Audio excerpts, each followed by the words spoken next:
If you've been looking for ways to scale your branding agency, here are some efficient tools and strategies you can use to increase your product offer pricing and offer more to your clients to increase your revenue. Let's dive in.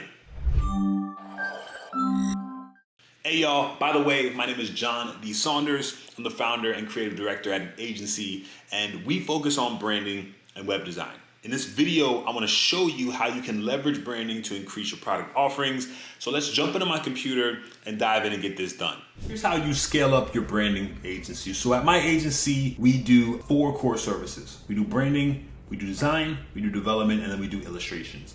So the way that we've been able to increase lead flow as well as client flow is through branding and design. So as a web design agency, we took on branding as an asset and thing that we offer our clients. Now you can do this in a few ways. One, you can hire a designer or a freelancer to bring them in on specific projects. You price it out as an additional cost on the project, you pay out the designer, and then you keep the difference for your agency to grow your efforts. So here's a few things that you can do. One, you can create design systems for clients. Now design systems, think of these as a cohesive part of their brand that showcases everything that they do.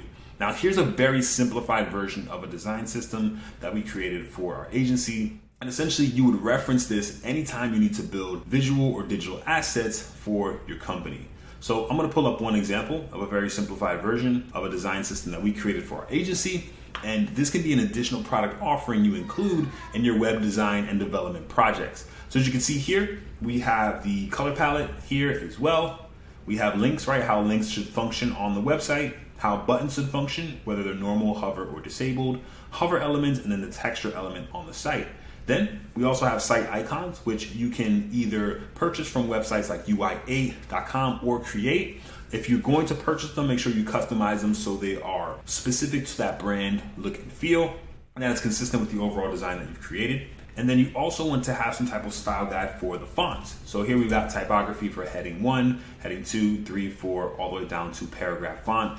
And then we talk about the font usage as well. So not only are we providing clients with the design and development for their website, but we're able to add this design system as an additional add-on and cost to the project, thus increasing the scope. Now, what we also offer are a few other things. Logo design.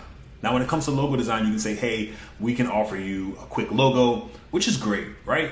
But what you want to do and to add value is to create a responsive logo that they can use for different assets. So in this example, I'm just going to show you a brand guideline to give you an idea.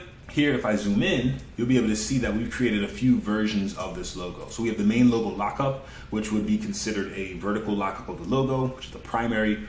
We have the horizontal lockup, we have the badge, and then we have the icon. So now we have 4 versions that we can use based on what device and content it's going to be used for.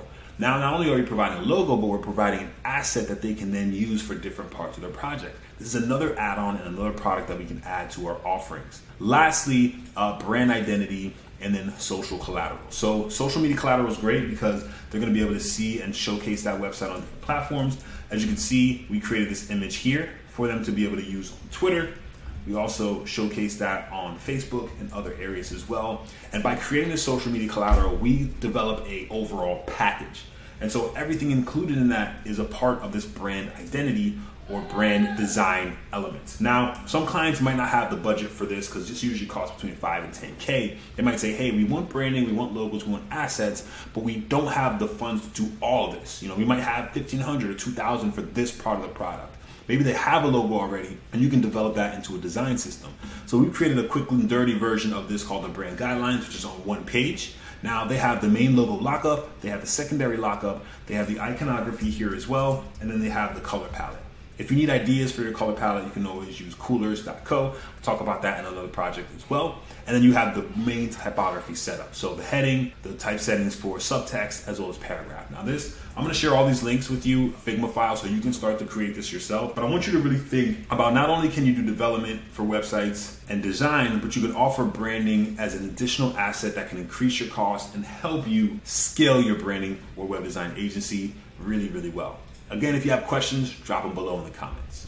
Thank you all for checking out the content. John D. Saunders signing out. Make sure you comment with any questions or concerns you might have. Like and subscribe, and I'll see y'all next week. Peace.